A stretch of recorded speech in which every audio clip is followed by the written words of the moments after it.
West Mexico border wall is meant to enhance national security by deterring unlawful human crossings and illegal activity, but animal conservationists say this barrier is impacting wildlife.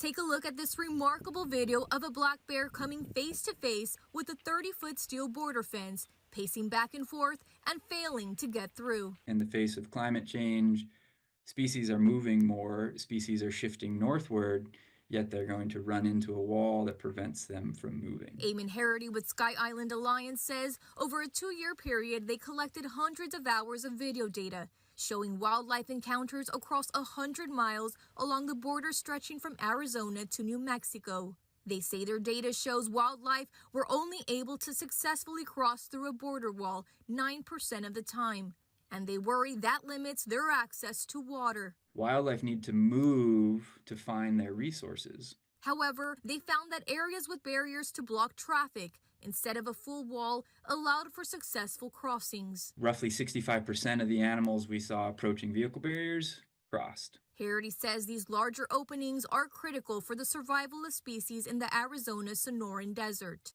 Hundreds of miles of wall were built during the previous Trump administration. If they proceed with that same mentality, we are likely to see incredible destruction and incredible loss. He says they'll continue to advocate for changes like these small wildlife openings that allow movement for smaller wildlife.